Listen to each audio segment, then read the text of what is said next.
Hello, my name is Justina Nafier, and I will be discussing this week's scenario today.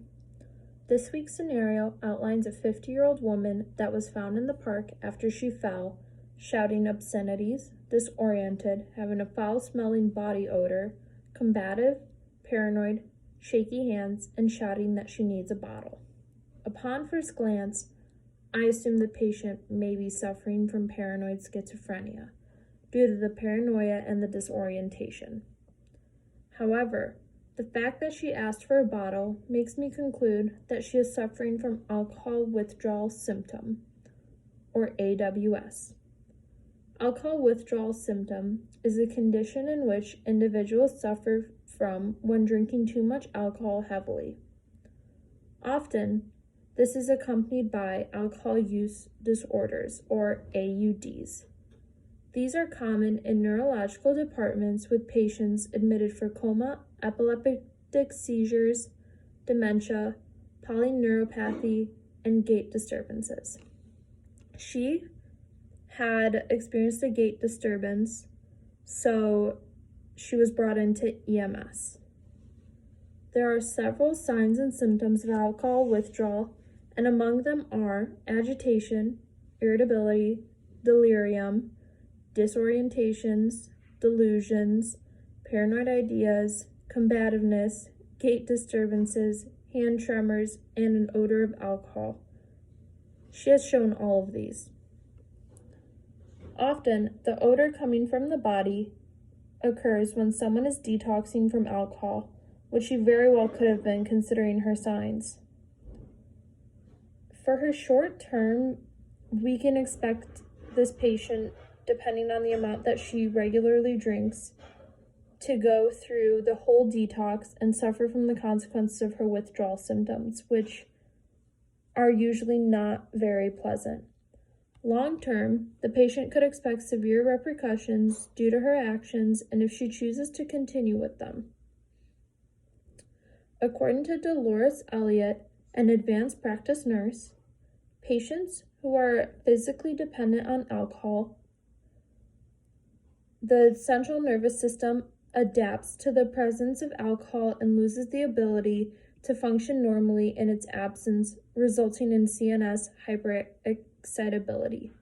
Chronic alcohol use results in the loss of homeostasis in neurotransmitter pathways and receptors in the CNS. Once someone's body adapts to certain conditions, it is hard to come down from them, and so the body is still in its hyper state, which is what causes her hands to shake. There's also another form of withdrawal someone can develop called delirium tremens, or DTS. This can cause severe shaking or shivering. Other symptoms of DTS include hallucinations and agitation, which can be attributed to her confusion and her agitation.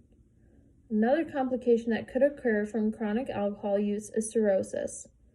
As we know, the liver helps the body detox from alcohol. However, if you constantly use alcohol and abuse it, your liver starts to break down and ceases to function. Cirrhosis is the debilitating and potentially fatal failure of the liver to function normally. Treatment of patients with alcohol withdrawal syndrome is individualized and dependent on the severity of symptoms. There's a specific withdrawal assessment called the CWA.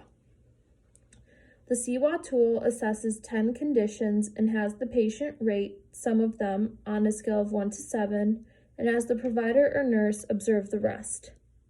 The conditions are nausea, vomiting, tremor, paroxysmal sweats, anxiety, agitation, tactile disturbances, auditory disturbances, visual disturbances, headache, and orientation. Alcohol and addiction are mental illnesses. Luckily, we live in a time where we are able to manage mental illness pharmacologically and therapeutically. Sometimes it is a combination of both. Physicians will assess your situation and the severity of your situation and decide whether medication is needed or if therapy should be attempted first. For example, Primary care providers can prescribe psychotropics, medications used to treat mental illnesses such as anxiety, depression, and psychosis, and provide brief counseling. With insurance, this is manageable.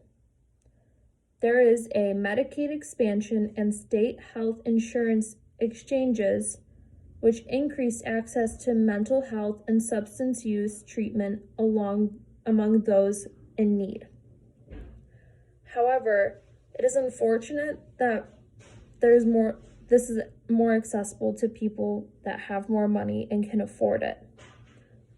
So, a way to improve the accessibility of this is through acts like the Affordable Health Care Act. So, in conclusion, healthcare is granting more access to getting help with the help of insurance. However, we have to take into consideration those that cannot afford healthcare and help make sure that we are providing them more affordable ways to receive the care that they need.